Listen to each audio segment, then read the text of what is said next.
Habari, karibu katika sehemu ya 4 ya simulizi ya Love is Evil Where Life is Real. So yule kijana na yule mdada akawa wanakuja pale ambapo mimi nimekaa.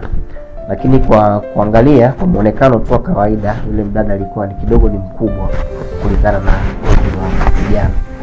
So wakawa wanasogea mpaka pale ambapo mimi nilikuwa nimekaa. By the way, kijana alikuwa ameshakuwa mkubwa, yani alikuwa amesharefuka, amepata mwili, yani akawa ana mwili wa kiutu uzima fulani. So wakati amesogea pale ambako mimi nimekaa, ikabidi sasa mimi nianzishe story kwa sababu yeye haikuwa rahisi yeye kuweza kunikumbuka mimi.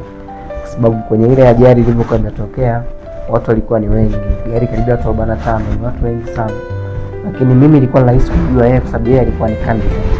Yaani wale wazazi waliofariki walikuwa ni wazazi wake. Kwa hiyo mimi ilikuwa ni rahisi kuweza kujua kuliko yeye kunijua mimi. So nikamuuliza, nikamwambia, samahani bwana, kama vile ninakufananisha na mtu fulani. Akanambia, mimi mwenyewe sura yako sijawahi kuiona, lakini maybe pengine unanifananisha.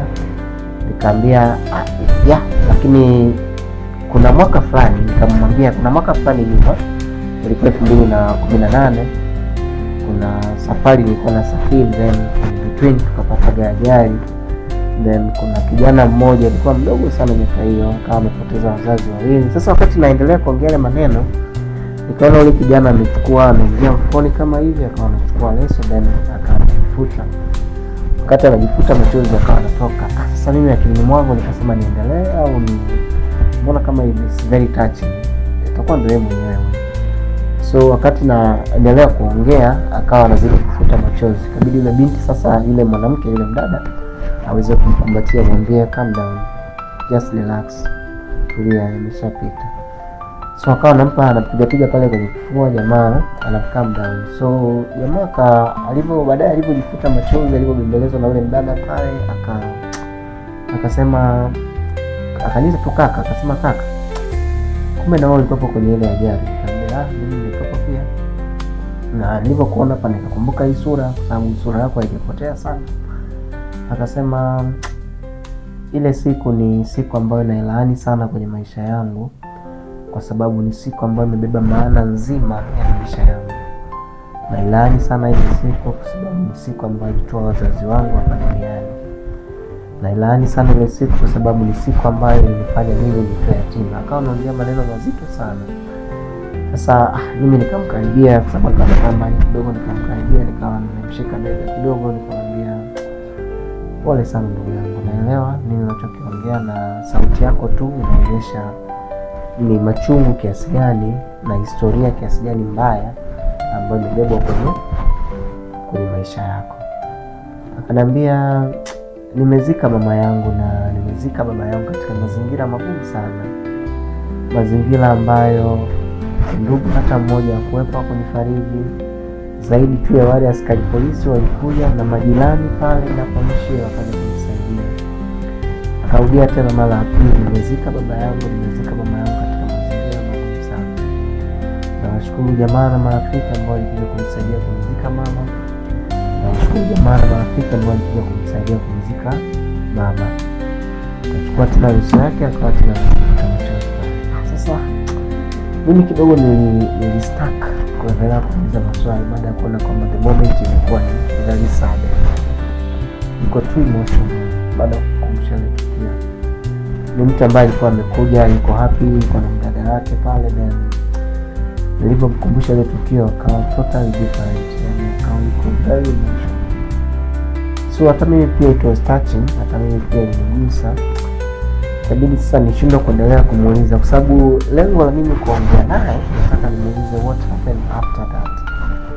Baada ya pale wewe kuchukuliwa na polisi ile usiku, ulivyoenda huko, what happened, maisha yanaendaje, umewezaje kuishi mwenyewe? Yani nilikuwa na maswali mengi ya kumuuliza, lakini sasa nikawa nashindwa jinsi ya kuongea naye kwa sababu ni mtu ambaye alikuwa ameshakuwa emotional tayari.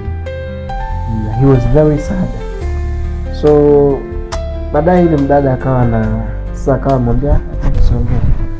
Nikawa naongea na yule mdada. Mdada akaniambia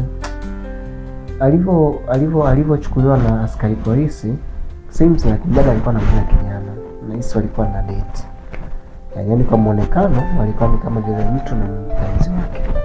lakini mdada alikuwa amemzidi umri kijana. Hata kwa muonekano tu mdada alikuwa ni mtu mzima, kijana alikuwa bado ni umri wa vijana.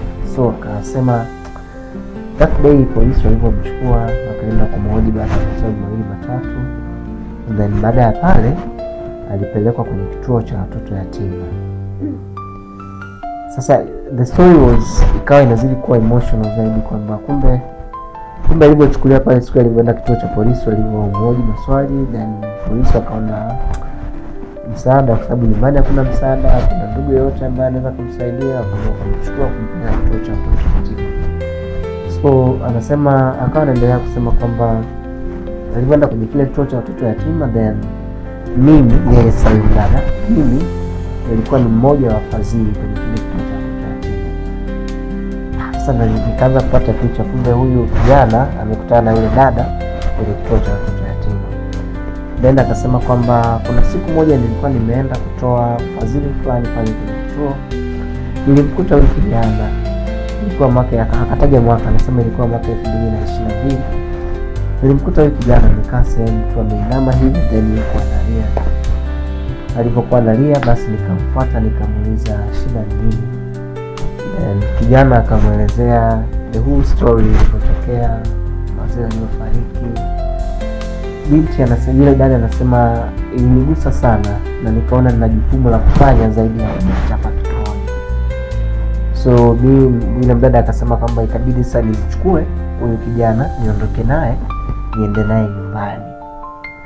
Sasa nini kilifuata baada ya kwenda nyumbani?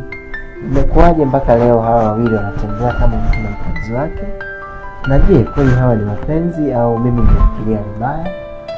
So karibu katika kutazama sehemu inayofuata ya Love is Evil Where Life is